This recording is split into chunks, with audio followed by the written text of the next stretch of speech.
The World Cup has come to a close, and there's a lot to unpack, more than I'm qualified to discuss. Don't worry, though, I brought friends who can. This week on Iceman and Coach.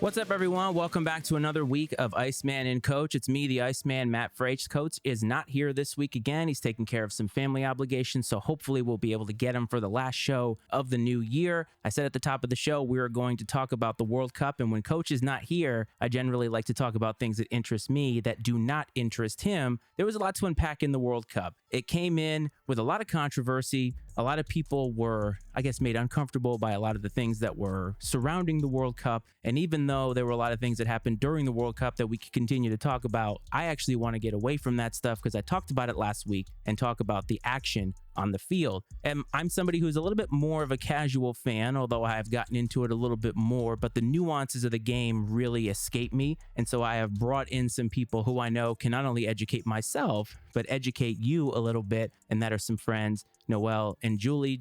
Guys, welcome to the show. And I really hope that you can help educate me a little bit and maybe we can have a good time. So welcome to the show and thanks for taking out the time. Thank you. Thanks for having me. Yeah, absolutely. So, Noel, I hear that your knowledge of the beautiful game is unprecedented in a lot of ways. And so I'm hopeful that you can enlighten me a little bit. But I want to start at the end. And I know a lot of things happen and all that. But the final, this is the way I viewed it. The final was great in the last 10 minutes and then everything that happened afterwards. But for a vast majority of the game, it was dominated by Argentina. France could not seem to break through. And then literally all hell broke loose in what created, I would say, a remarkable and probably unforgettable final that had it ended the way that the first 70-ish or 80-ish minutes went, maybe wouldn't have reached that level. I wanted to get your thoughts, both of you, on the final and sort of what you took away from it, result and all. I think you're definitely right where, for the most part, it was going in one direction. And even then, there wasn't a lot of action. I was surprised at how strong Argentina came out in the beginning. I was hoping France would win, but we'll touch on that a little bit more. So yeah, I was very surprised how dominant Argentina were. France, I think, were pretty surprised by that start. Then, like you said, once the 70-something minute hit, it changed from there. I've been seeing all over Twitter that people are saying this is one of maybe the best final of all time. And I do think that second or that overtime 30 minutes and that last 10 to 15 do put it up there. But I think people kind of forget about that first 75 minutes, which wasn't as exciting. But I was surprised that Argentina went up 2-0. It seemed pretty easy for them. And I do think that ultimately they deserve to win the game. I think it's interesting because France didn't have a shot until Noel, like at least the 60th minute, 70th minute? Yeah, I saw that they were the only team to not have had a shot in a World Cup final in the first half, and they weren't even close to it at any point, really.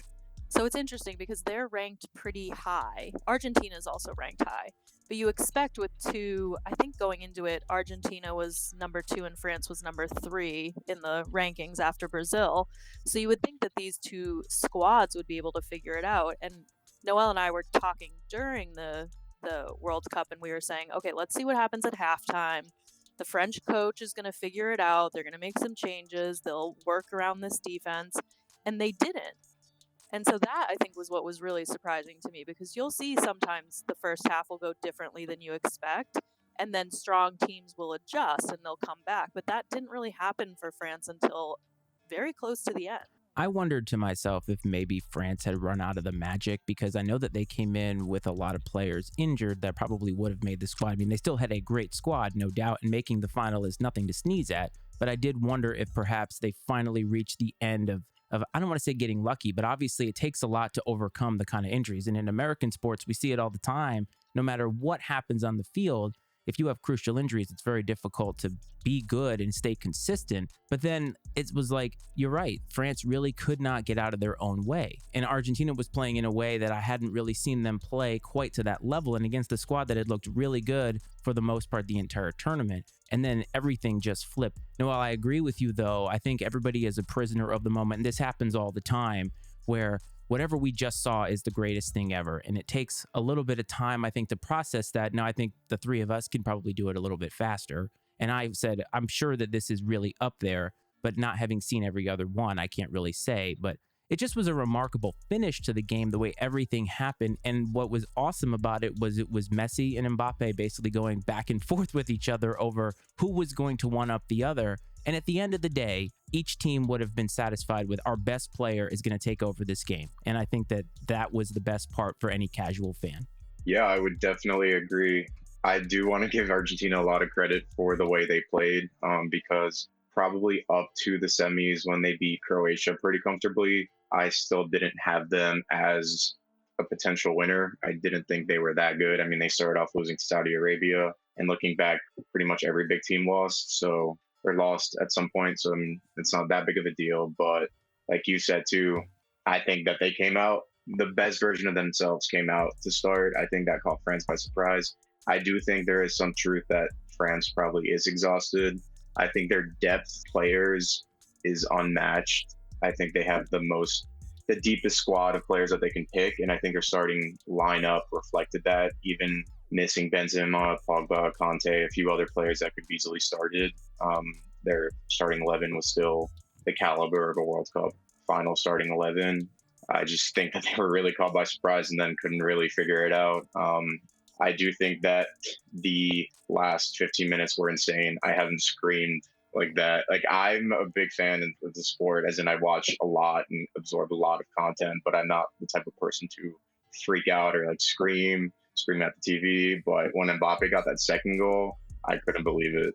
I had walked out of the room to go do something else. And it's a sport that I feel comfortable walking out of the room in. It's not a sport where usually you see something so rapid. Now, when I walked out of the room, it was because I was called out of the room. Mbappe had just been awarded the PK, so I assumed it was going to be 2-1 when I turned on the television again. It was 2-2, and I frantically had to find out how in the hell did that happen. And when I saw it, if I had seen it live, I probably would have been squealing like a child as well. So I can't say that. Julie, what about you? Yeah, I think Noel hit on a good point, which was the squad for France is incredibly deep, and they had, the arguably was the best player in the world with Benzema, given his past award, not on the field, and then injuries and sickness and who's going to play. So there was a lot of mystery for France leading up to it. But yeah, I mean, I'm happy for Messi. I'm glad he got the win. It was nice to see that. I know Noel was rooting for France. But yeah, it's nice to kind of see the passing of the torch with Messi and then turning around with the younger French squad. It did kind of feel that way. I will say I wasn't sad to have seen Messi win at all, though, especially once almost every single person in the world was rooting for him and celebrating him. I kind of joined that group pretty quickly. A lot of Argentina fans these days that just woke up an Argentina fan like yesterday, basically. But Julie, you mentioned passing of the torch, and it's funny because for 15 years or so, we've had two generational players in Ronaldo and Messi, and there's always been a debate over which one is better. And you and I discussed this probably a year ago or a year and a half ago, and you kind of gave an argument as to why each of them is great. They each have their strengths about them. And it seems as if maybe now Mbappe is going to sort of take that a little bit, and he had an excellent World Cup. Like, it's just incredible how well he played, and not just in that final, the whole way through, basically. And he was dominant, and it seems as if he's poised to sort of take on the mantle that the other two are leaving behind. Is that too much praise for him, or do you think that he can be that kind of generational player that is going to be a household name? I hope so. I think he has a lot of talent. He is incredibly fast and skilled. I think what I am not so sure of, which Noel can weigh in on, is how he elevates the rest of his team. And I'm not sure that he plays that kind of leadership role on his team. And you could see in the game that he was struggling, right? Like, he couldn't figure out really what to do. So I'm not sure he's shown that he can succeed when there's adversity yet. But I think he has the potential. Noel, what do you think? Well, I think if not him, then there really isn't anyone else. I do think that he will be. I don't know that he'll ever get to the level of Messi or Ronaldo because like I said, there's no one else that could just because of how great they were. But I do think he will be the generational talent to succeed them. Julie is right. There are still things that he needs to work on. He said himself that at PSG, he doesn't like being a striker, which they have him at. For France, he does a lot better on the wing. So I think that's the way to make the most of his potential. I think that there are similar parallels between his career and Messi and Ronaldo. When they were his age, they weren't necessarily leaders either. He's still so young. He was the best young player at the last World Cup at 19 and won it. I mean, this is a devastating loss for the team, but he's already a World Cup winner, where Messi's 35 now and is World Cup winner the first time. Ronaldo probably never will be at this point. So I think he's well on his way to being the next big player. I just don't know that he'll get to that level because I don't really think anyone is capable of doing so, at least not for a long time. Yeah, it's kind of a high bar to set.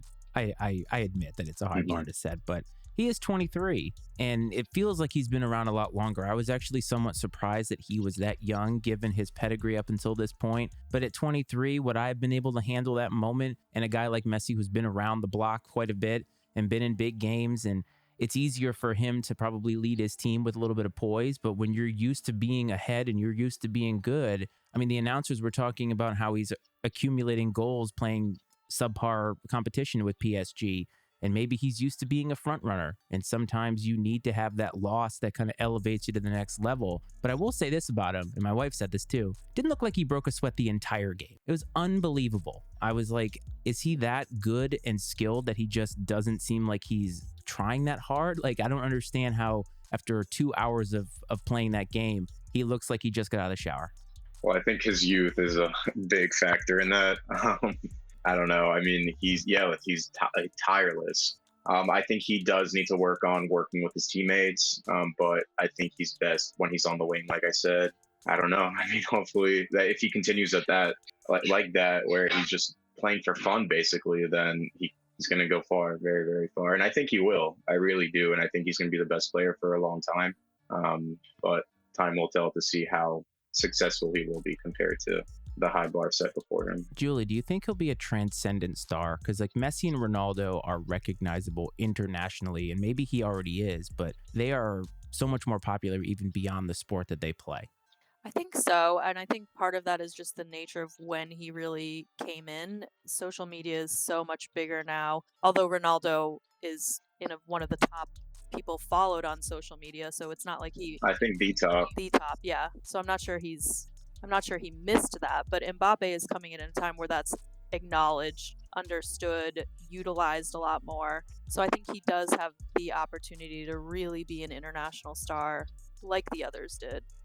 I think he has to leave Paris, though, because that league isn't as competitive as the Spanish league or the Premier League. And if he doesn't do that, then I don't think he's going to ever be really capable of getting close to where Ronaldo and Messi are.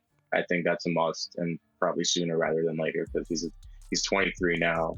He needs to start doing more and consistently, because even in the Champions League, where it's like the equivalent of the World Cup for club teams, he's not really doing much. So Noel, can you expound on that a little bit? How does what club they play for have to do with not just how they transcend the sport, but how could playing for a different club even elevate his game and his legacy instead of staying in Paris? Because it seems as if playing for a team that maybe has stiffer competition, kind of like playing in the SEC in college football, would make him a better player and possibly grow a little bit faster. Is that fair to say? And how does that work for a lot of other players as well?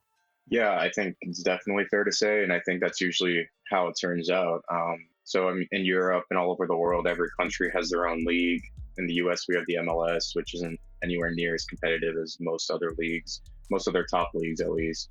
England has kind of become the goal for most players, and a lot of that has to do with the global reach of the teams in England and of the revenue that they make. They usually, even the worst teams there, make a lot of money.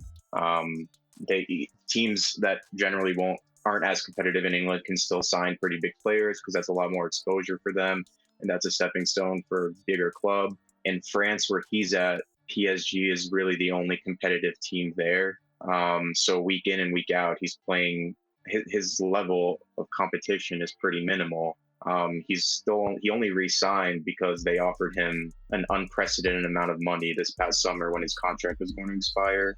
I know in Spain, Real Madrid was really close to signing him and thought they signed him. That's another team where the best players choose to go. I know. I mean, there's obviously debate like anything in sport, but statistically, that's probably the most successful club team ever. They've won the most Champions Leagues by far. That's where Cristiano Ronaldo really made his name after leaving Manchester United. The battle between Real Madrid and Messi at Barcelona is one of the greatest of all time. So when you're not competing against people who are anywhere close to your level, and there are good players in France, really good players, but not at the level, at least not the number of players who are at the level as other countries. I think that's fair. I mean, and when you're a generational player, it's hard to have other players around you consistently that are that good. So if you want to get better, you have to be surrounded. You did say something that made me think that we were lucky in having two generational stars basically play each other for so long. I don't think we'll ever see anything like that for a long time, because what are the chances that you would have something like that again? And what a joy it has been to be able to compare those two guys. And maybe the comparison is unfair because, again, they have their strengths and weaknesses and they play for different clubs and are different players and all that. But to watch them play each other and to be able to have that debate in real time, not like LeBron and Michael Jordan, it's been pretty special. And I think that I took that for granted a little bit, not being as educated on the sport as you guys are. So I started watching soccer in 2005. So really at the beginning of both their careers, a little bit before Messi. So it's been a privilege being able to see both of them play for so long. Messi at 35 is still an incredible talent, one of the best in the world. I think he single-handedly led Argentina to the World Cup. The team did perform well together and they really played for their country and for him specifically, but he was able to carry them to lead basically every attack. Ronaldo at his stage, he's a little older. I think he's 37, so he's not really doing that right now. But even up to 2 years ago, he was scoring goals nonstop. We talked about it. Mbappe, I think, will be the next player to be the best. I just don't know that, like in any sport, really, it takes a while before you get someone else at that level. And it'll be interesting too, because I think Ronaldo and Messi know that they've been compared so much. So you wonder how much that impacts their drive to be the best. Like, do they do extra to try to stay ahead? Are they trying this much harder because they want this title, because they're trying to keep up? And if you don't have that, not only in your club but other star players, it might be a little harder. Now, moving on from the final, because the final obviously is what has happened recently, but I think a lot happened in the entirety of the World Cup and starting in the group stage. And Noel, you mentioned that about Saudi Arabia beating Argentina. Now, Julie, I did text you and said they're not going to be that country that doesn't make it, are they?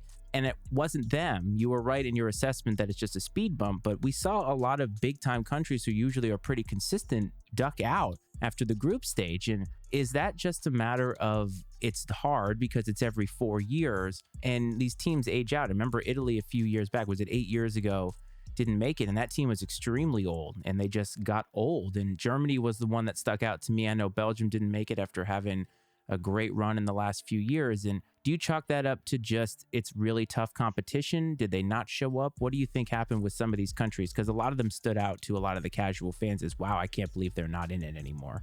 I think the group stage was interesting this time. There wasn't, in previous years, there's been some fairly easy groups, right? Like where there's the one really strong team and they're going to have a cakewalk, even maybe a little bit further than the group stage, or there's the group of death and there's usually one group of death. In this one, it was a little more even, I would say, where some of the groups were like, okay, like there's a couple good teams in here. What's going to happen? So I think part of your question is that, and then part of it is just the timing of this World Cup. I think because it's in the middle of their seasons, because of the weather change, because of what's going on with illness in the world still, I think that might have had a bigger impact than we thought. And you saw a lot of teams having injuries the week or two before the World Cup. You had some big players who got injured, like Mane, who I personally wish could have been there for Senegal. So these players were playing up until a week before. with different clubs and different players and different coaches, and then flying across the world and then playing in these. So I think that had a bigger impact, that I think the group stages were a little bit more unpredictable. Yeah, I definitely agree with that. I think the timing was big. It's unprecedented. In England, they're going to go back to playing their normal club teams I guess, a week from today. Other countries are playing shortly after that, so they're not really getting any break. I mean, also, these players really play for their country. A lot of them are not recognizable names. A lot of them kind of play in the leagues in their countries for their fans or local fans. So to get platform like the World Cup, they really have nothing to lose. Not much is expected for a lot of the countries.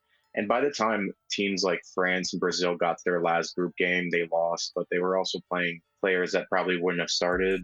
They were resting them for the next game. I do think Argentina losing Saudi Arabia was probably the biggest shock of the group. Belgium was a big shock. That one probably is a little bit more because the group has maybe passed that prime, and those players are getting a little bit older. I think each situation is sort of unique. I think Germany has been in a rebuild for a while. In Italy, who I generally would root for, hasn't been in the World Cup for the past two. They haven't been able to qualify, so it's kind of just a cycle. There's a lot of factors in this one, though, and the heat is another thing. It was also really hot, so maybe that's why countries like Saudi Arabia were able to do a little bit better. I'm not like a meteorologist, so I don't really know the heat in all over the world, but I would assume the Asian countries are a little bit more used to it this time of year. That's why almost all of them, except Qatar, made it out of the group. But yeah, it's a number of factors. But I do think a big one this time was the unprecedented nature of the timing. It's not something I'd actually considered, but I guess you're right. If it's at a time that it normally wouldn't be, then they have to make a lot of adjustments. I think the weather had something to do with it. I think the average temp was like 85 or 90 degrees Fahrenheit, which is ridiculous. But it would have been, what, 120 had it been in the summertime? Now, my brother-in-law was there for a year and said that the summer was like 116 every day. So there's no way that they could play. But there were some brutal conditions out there. But Julie, I think last year for the Euro, you had talked about that we saw for the first time since COVID about how these teams had to travel across across the continent of Europe, and how that had a huge effect on the results of those games, and how you were wondering how that was going to turn out for the World Cup. And it seems like your theory came true in that some of the travel to get over there, plus all the other logistical challenges and all the illnesses and everything, it caught up to a lot of teams. But I'm fascinated by the cycle, because there are some countries that seems as if they would be immune to that. Like Germany seems like a team, they had been good for a while, but and Italy as well. And I guess it's very difficult for countries to even sustain anything. I mean, even Brazil, who is still looked at as some international power, hasn't been really, really good on that level for a long time. Yeah, so I think since winning the World Cup in 2006, Italy, in 2010, Spain, 2014, Germany, none of them have won a knockout game after they've made the group stage. So I think there's a curse for a lot of the recent former hosts. France obviously bucked that this year, making it to the World Cup final again. But it's hard because each country is different. Like, these are big countries. These are the ones that we talked about, the leagues being the most competitive. These are the ones that have the competitive games, the competitive players, generally the best infrastructure for minimizing cycles or for having more continuity. And I think each country is sort of figuring it out on their own. Well, a country that can't seem to figure it out, at least in terms of consistency, would be the US. And Julie, when you came on last time, we kind of dipped into why we aren't better at this and why we're not able to field a better crop. And this appearance by you all is because you sent me that meme about the two players. It was Messi, and I cannot remember the guy from Croatia. He looks like he's about 45 years old, but how they would not make it here because they would not be considered the best athletes. And the US came in, they did not make it last time, and Murica happened, and everybody had high expectations for this team, and they didn't quite live up to some of those expectations. But I don't necessarily feel as if it's a massive disappointment. So Julie, I wanted to get your thoughts on the expectations coming in, how the US fared, and I guess start diving into what is likely in the future for this squad, given the fact that the next World Cup is going to be on home soil partially. Yeah, I think it's a good question, because the US did really well in CONCACAF, but CONCACAF is traditionally the weakest region for World Cup qualifying. So we came in second after Canada, and I think, Noel, am I right? Only the U.S. advanced from CONCACAF into group stage, out of group stage. And yeah, out of the groups, yeah, in the World Cup. So it's tough because we're playing weaker competition. There was a lot of hype around Pulisic, especially after scoring in a Champions League final and, kind of building around this Captain America notion that we have, we've got our Dempseys and our Donovans, and we kind of do this around these big players. But aside from that, Frades, we talked about this last time. How many people can you name from the U.S. squad aside from him? And now you might be able to name a couple new ones, but they just don't get the same competition that other teams are getting. So it goes back to kind of what Noel said about PSG. If you're playing in the MLS, you're not playing the big name players. It's going to be harder to get better. Your skills are not going to be quite as sharp. So they're at a disadvantage in that level. Yeah, I would agree. I think this has been the best team that they've had in quite some time. I think there was a little bit too much hype of them qualifying for the World Cup to begin with, just because they didn't make it 4 years ago. And really, when the competition is countries with even less infrastructure than we have to be able to play the game, that's not a very high bar. To Julie's point, I think the biggest hurdle for the U.S. is their lack of consistent competition. CONCACAF really isn't a competitive league. Mexico's a really good team. They're not really one of the contenders to usually win a World Cup, but they're a pretty competitive team. But they've fallen off as well. Canada's gotten a little better, so that's a little added competition for the U.S. But generally, they're not really playing highest quality play against the highest quality players or against the highest quality teams. So that's a big hurdle that they face consistently. They were invited to the next Copa America, so that should be really good for them. A great learning experience. Overall, I think winning one game out of the four that they played is pretty low. Generally would be kind of unsuccessful, but they did make it out of the group. I think that was a great learning curve for them. I think they had a few good performances by individual players. I thought they played pretty well against England. I was impressed with that result.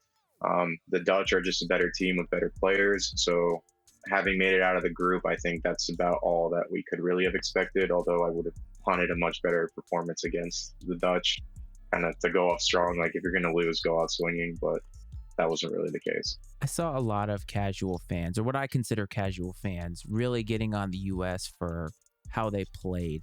And I kind of wonder if we have been spoiled in watching so many sports that are not, I don't know, we're good at so many things. And then this sport that people only seem to get into every 4 years. And obviously present company is excluded from that. But I'm saying the patriotism is ramped up whenever we make the World Cup. But then I feel as if a lot of casual fans, hot take alert, really don't understand what they're looking at.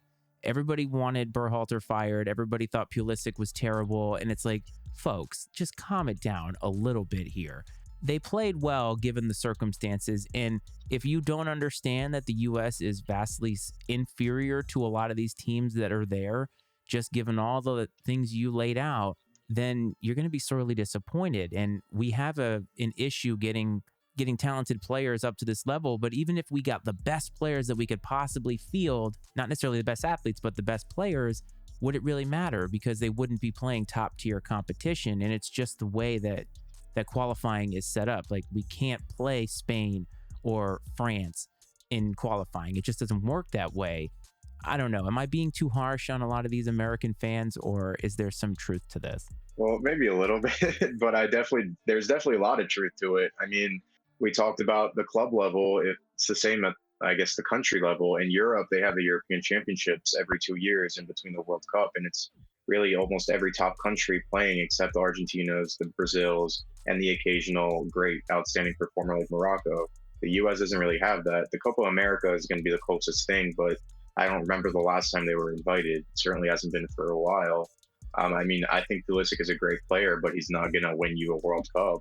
That's just how it is. I mean, there's not many that can.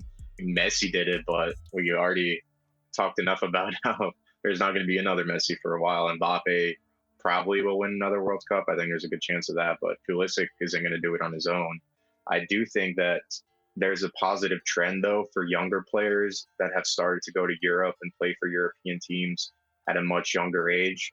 For the longest time, a lot of American players were going to college, going for I guess at least a year or two before they started jumping in the MLS. And right now, they're not really, a lot of them aren't doing that anymore. They're taking the jump, taking their risk, going straight to Europe, playing in maybe not the top leagues, but the B tier leagues. So they are playing in more competitive competitions against better players. And I think that's only beneficial to the US.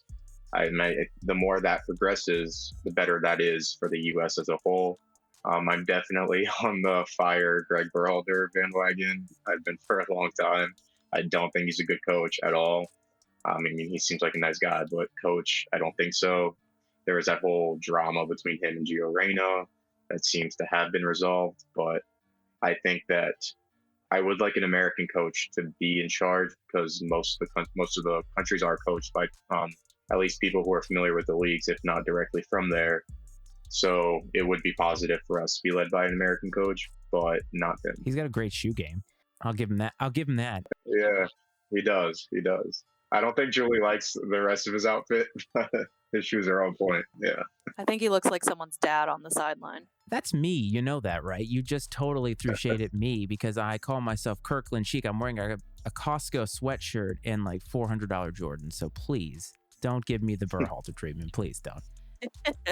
Oh, I just lost my train of thought. Oh, so one thing, Freights, that you mentioned about the casual observer is I'm not sure that Americans fully grasp the tournament style play, right? Like there is no tournament in the US in major professional sports that has a group stage, right? So despite the fact that I do think the US did not score a lot of goals, and so that is not good, what American fans don't understand is these teams that lose when they don't really need to win, or when they go for a tie, because a tie is 1 point versus a loss, which is, so I think Americans don't grasp that because we're looking for the Super Bowl win, or even when we're going to playoffs for the other major sports, they're series. You still have to win those games. So it's just a different system that people aren't familiar with. I'll also add to that I definitely understand bandwagoning, but I think we need even more because I was looking at the viewership numbers. The NFL Super Bowl, there's about 100 million viewers a year. For the average soccer game in the U.S., there is 15 million, or for the World Cup at least, there was 15 million on Fox, Telemundo. I don't know what the final number is going to be, but I doubt it's much more than 20 million. That's a fraction of the 100 million that watched the Super Bowl. So if anything, I think we need more. I know the players have complained about, like Pulisic has said in the last qualification for the World Cup at one of the games, there were very few American supporters on home soil. And a lot of that goes to the fact that the U.S. obviously is very diverse and has a lot of people who are from Latin America and support those teams as well. But that hinders, I guess, the excitement for the players. And I think the World Cup being here is going to be very important. And I think that'll be a big factor for them in the next World Cup. But I do understand the issue that people have with bandwagon fans. But yeah, I think we need a few more of them, at least for the World Cup. I just want to be clear. I don't have an issue with bandwagon fans necessarily, but if you're going to jump on the bandwagon right before the World Cup starts, maybe don't all of a sudden come off as an aficionado and tell everybody how awful the team is. Here's a for instance, somebody that I know trashed the U.S. after their performance against England because they squandered an opportunity to, quote, embarrass our former oppressors. First of all, stop. But also, I was incredibly impressed that they played that well against a squad that, in my view, was significantly superior to them. And we saw how well they played against France. Could have won that game. I know there was some questionable officiating calls in that game, but they were a very, very talented squad. And so for the U.S. to come away with a tie, that was a good result for them at that point in the tournament. And you put some of your best players out there to try to win against Iran, a team that's close to you in the rankings, but that you do have a legitimate chance to beat. Julie, those are the strategy points you're talking about that just do not occur here. We don't have to worry about goal differentials and other types of things that other sport like that soccer does. And so you're right. I think it maybe is a foreign concept in how these tournaments work. And usually you hear all the time, how could they play for a tie? I'm so tired of seeing 0-0. Doesn't necessarily mean that game wasn't exciting. I think, was it Morocco when they went through to the semis? It was a 0-0 tie and then there was PKs. that game was insane for a game that didn't have any goals in regulation or in extra time. And the crowd made that so, but the drama behind the result, and I think it was Spain that they beat in that game, and just that game had a lot of drama without a lot of scoring and sometimes the anticipation. And I think that's what we're not used to, driving off of the anticipation of what could happen because it's so difficult. When all of our major sports, it's very easy to score, or at least seems easy by comparison. Well, your point about England is true, because I don't think the average casual fan realizes how good the England team is right now. You know, they made the Euro finals, lost in PKs, so they were right up there with other teams. I think they were probably 5th in the rankings, and the US is in the 20s somewhere. So that game would have been a huge upset if the US had won. And playing England to a tie was way better than I thought would happen. So some of that is, again, the casual fan not really understanding where the US is in the soccer spectrum. Their fans were actually furious with how well the US played and how little or how badly England played. So I definitely understand your point, and it's true. But that also goes to show that there are things that the players and the team can do, but the fans also need to be more involved and have stronger support. And I did like what I saw. I mean, all over social media for the Netherlands game, people were lined up at like 5 a.m. at the bar. Like, lines were crazy. So seeing more and more of that would only help the sport even more. I don't disagree. Now, let me ask you before we move on to 2026. So there was a lot of standout players and teams in this World Cup, and I think none of them are household names or recognizable. So for the both of you, Noel, you can go first. Who are some names that stood out that maybe will be the future of this sport, not just in America, obviously, but in a lot of other countries that perhaps will be defining future World Cups from here until maybe the end of this particular decade? So I wrote the names down, and every player that I've thought of has been linked to English teams paying an insane amount of money for them. So for Argentina, Enzo Fernandez, he was the best young player at the tournament. I think he's going to have an insane future, and it's going to start very, very soon. I mean, he started with the World Cup, but it's going to start at a club level very soon. I think Julian Alvarez, he got signed by Man City this past summer, hasn't played as much because he played for Holland, but I think he's going to have an incredible future, and I think the two of them are going to help carry the burden that Messi retiring will have, although that's going to be a much bigger blow than anyone can really recover from. I think Mbappe for Morocco, he plays in Italy. He was incredible. I think the Morocco team as a whole, honestly, were incredible. They were the first African country to make it that far. Like Julie said earlier, some teams are expected to lose, and that alone is a World Cup win for them. I think Vardiol, who's a center back for Croatia, he didn't play well against Messi, but against everyone else, he had a great tournament. And then I think someone who didn't make it as far was Gakpo for the Netherlands. He's also been linked to a lot of the top clubs. So I think all of them will have great futures. I think you're missing my England team, though. I think there's a lot of young players there that we'll hear more about in the World Cup, like Rashford, Bellingham. We know how I feel about Jack Grealish, so we won't talk about him. But also Kai Havertz, I think, had a great World Cup, and I think he's only 23 as well, so we'll definitely see more of him. There's a lot of young talent. The Spanish team has some young people, Gabby. It's funny because you mentioned a lot of teams and a lot of players this time around, and this is a segue a little bit, but the PK situation, I know we talked earlier about Americans maybe not understanding what they're watching or maybe needing a little bit more, I guess, context as to how this works, but I know PK is a tough way to lose. But you talked about England, Julie. Remember during the Euro, they had, I wouldn't say a meltdown during PKs at the end of the Euro, but obviously that's a tough way to lose. Spain, another tough way to lose with PKs, and obviously the final is that way. And I know there are people who feel, I'm not one of those people, just to be clear, that that's a terrible way for a game to be decided. But I feel like after everything that happens, 2 hours of play, the best team should still come out on top in that particular situation. And it's a very strategic thing. It's not just kick the ball into the net. There's a lot of strategy that goes into it. And my wife was kind of intrigued by, she's like, how does the goalie decide what he's going to do? And I said, that's the game. He doesn't get to leave that line, and he's got to decide which way he's going to go. And it's very, very difficult. But even so, even if he doesn't guess, the player still has to get it accurately into the net, which sometimes doesn't happen. It's a really tough thing.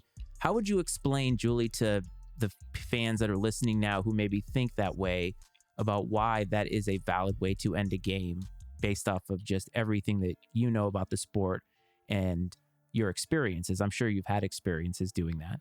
Yeah, well, I would say first, at some point, the game has to end, right? Like, you can't just keep playing forever. These players are running miles and miles in a game. It's not like baseball where they can just keep playing for extra innings. It has to stop at some point. So then you put them in the PK situation, and I know there's arguments about if that's a great way to end it, but it does have to end. And so you're looking to your goalie, you're hoping that he can save one or two. And then you're hoping that your players can at least hit it on frame, which didn't happen in the final of the, like, there were people who missed it completely. And then there's also just the mental aspect of soccer that people don't think about. So you look at Harry Kane taking his PK, and he's going against his goalie at Tottenham, and knowing that this goalie has seen him take PKs how many times, and knowing I went this way this time, do I go this way? And even Mbappe, who took multiple PKs in the final, is he going to go the same way? Is he going to mix it up? Is he going to do this? So there's so much more mental strategy to it than I think a lot of people realize. Yeah, my wife is one of those. Yeah, my wife is one of those people. She's not a sports person, but is one of those people that thinks that that's a bad way to end the game. To end the game, and I mean, it's really what Julie said. The game has to end some way, and that's probably the fairest way to do it in football, right? Like, if I'm not a big football fan, American football fan, but if it's overtime and one team gets a touchdown, that ends the game right away, right? The other team doesn't even have a chance. So that way, it's like a balanced way, and there is a lot that goes into it. These teams practice it before games, and I mean, you can score a penalty during the game, and that can win the game for you. So I mean, I don't really see why the penalty shootout can't really decide the game, and it's a crazy amount of stress. Oh, it is. For fans, like that, for neutrals too. Like, at that point, like, you don't want anyone to miss. You feel bad for everyone. Like, the players that miss those, the amount of stress and pain and mental exhaustion that they're in, it's rough. I swear, though, when a keeper makes a save, it's one of the most exhilarating moments in all of sports. Like, I was jumping out of my seat when the Argentina keeper made that save because it's so hard to do with everything that is going on.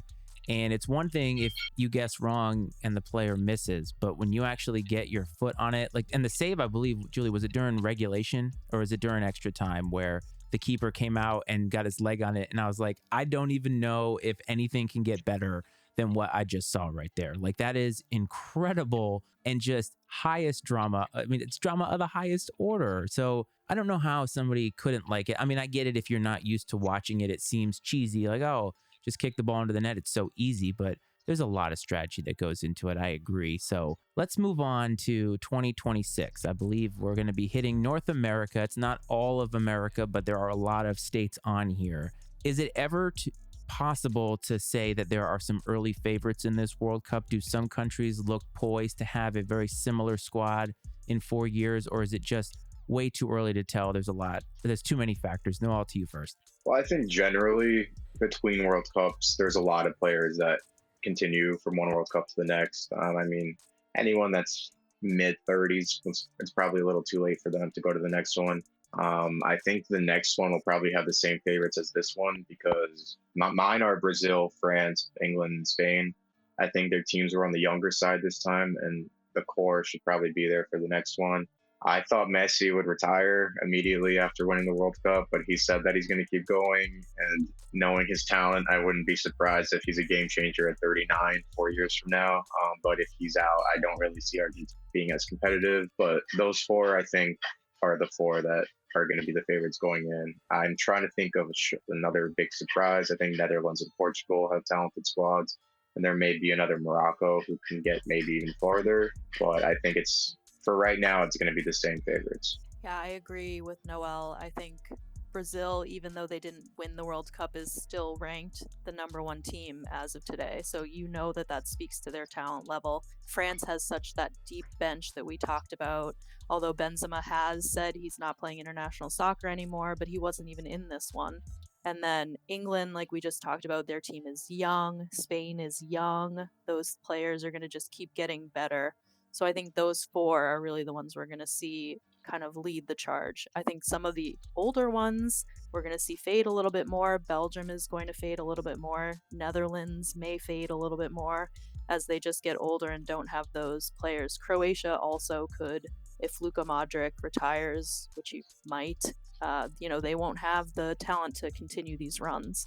Oh man, there's a lot to look forward to, but where do you guys think the final should be played? Julie, I know you kind of opine that it should be in the nation's capital selfishly because you wanted to be able to sort of hop, skip, and jump over there, but doesn't look like the nation's capital or any of our nearing cities are even on the list. I think New York is the closest, and I believe I said New York would be where the final would be played, or LA, but where do you guys think it should be played? And should it be played in a city that's prominent, that's got the allure like a New York, or should it be somewhere where we can have the most people as possible to get the most exposure from a fan perspective?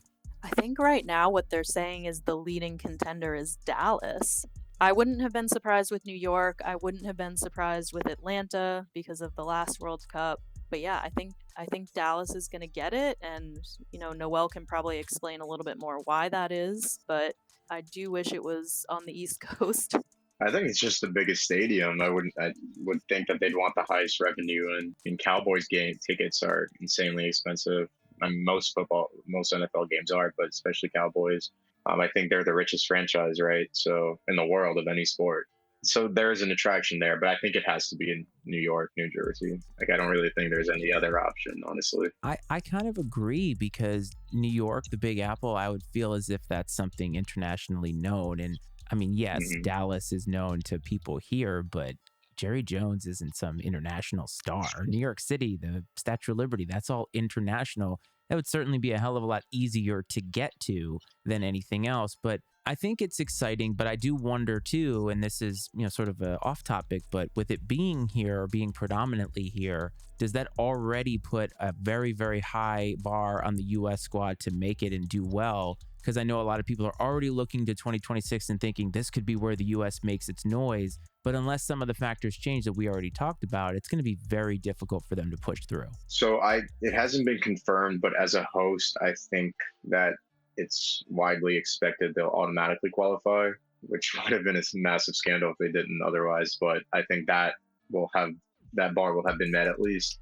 I do think their expectations will be higher than this past World Cup. I do think the fans will give them some additional support that they'll definitely need. They did have a very, very young squad at this World Cup. So 4 years from now, 3.5 years from now, a lot of them are going to be in their prime. So there's not really any more excuse. So it's now or at that point, it'll be now or never for them. So I'm personally more hopeful for the next World Cup than this one. I mean, I don't think they're going to win it. I don't know that I'll ever see them win it, but with the current roster, I think there's a lot of positives and hope surrounding them. Noel, do you think as a host that we'll get invited to more challenging friendlies? So, I mean, in the European Championship, they don't invite anyone from the outside. It's just the European countries. I think it's a big deal that the U.S. is invited to the Copa America. So they'll play Brazil. I mean, I guess they haven't decided who's going to play who yet, but they have the potential to play Brazil competitively, to play Argentina competitively. South America also has pretty good countries like Uruguay, Chile, Colombia. Ecuador was pretty good at the World Cup. So they have the chance to play really top competition better than what they're used to. They're going to have to use that as a big springboard. Hopefully they play better friendlies, but friendlies are kind of a joke, honestly. They're just a way for the team to build cohesion more than anything, and for the coach to really test a million different options. So I don't think that's going to help much, but I do think them playing in the Copa America will be helpful, assuming they perform pretty well.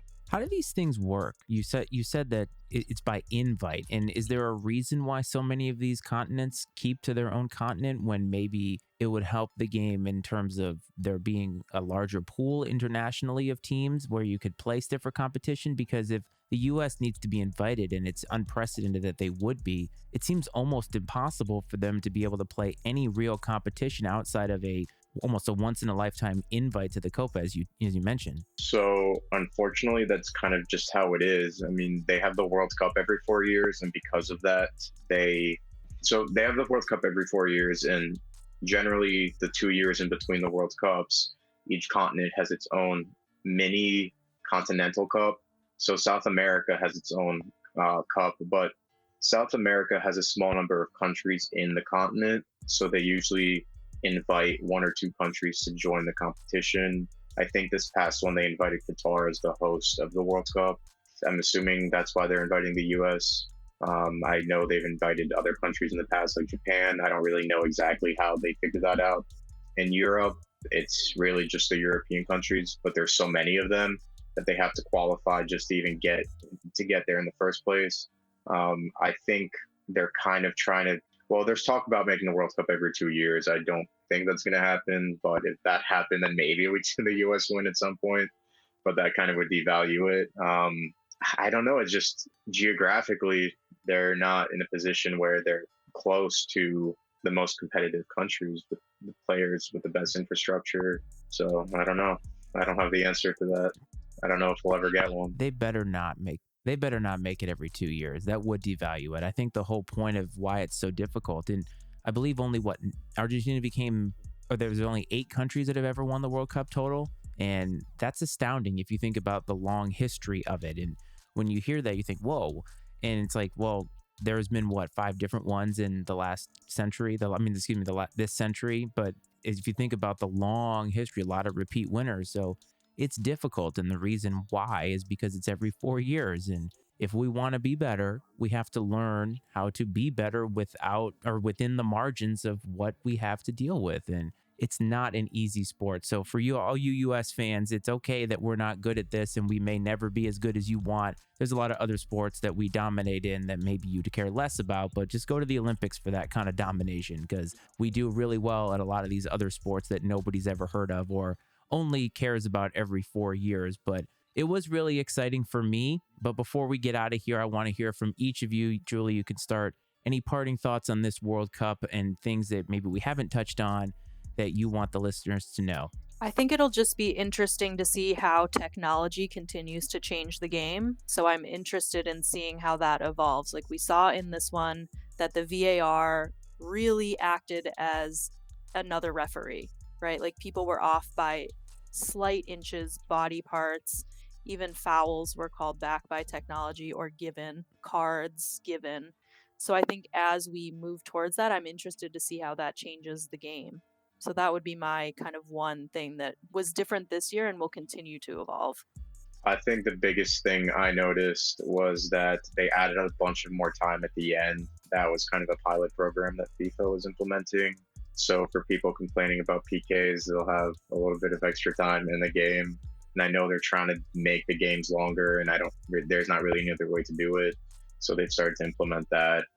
I was actually really surprised by how exciting the World Cup was. I thought the last World Cup was a little dry, not as many surprises. This one was just generally more fun. Obviously, there was a lot of controversy we didn't get to talk about surrounding the hosts. Like people in FIFA were arrested, went to jail for even Qatar getting the World Cup. There was a lot of corruption. But the play itself was exciting. I don't know that I'd want another one in the winter, but I thought I had a good time. It exceeded my expectations, I would say.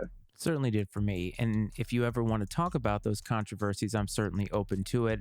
I made it just about the sport today, but I did touch on that last week when I monologued a little bit about those topics. And it's a lot of nuance there and a lot of things that people maybe turn a blind eye to just to enjoy the sport. And if that's what you want to do, no shade from me, but sometimes we have to embrace the uncomfortable truths in sports. Well, I agreed. I thought that it exceeded my expectations. I wasn't able to watch as much of it as I would have liked, but what I did catch was exciting enough. And for me, the final certainly took it to a new level. Anybody who is listening, if you want to give your comments or thoughts on the World Cup, mattyismedia@gmail.com is the email to do so. Let me know if you loved it, hate it, were indifferent about it, or if you just want to see America kick some ass. I want you to support the Pub Time Podcast, which is where the coach usually hangs out every Thursday. He will be back before the new year. Hopefully, we can close this new year out right. Check out mattyismedia.com for all the other podcasts that we have on this network, including Fire Footwear, a sneaker podcast that I also host, amongst others. Julie, Noel, you guys have been great. I hope that you enjoy the build up to the next World Cup. Thank you for taking out the time. And everybody, We'll see you next week. This is Iceman and Coach.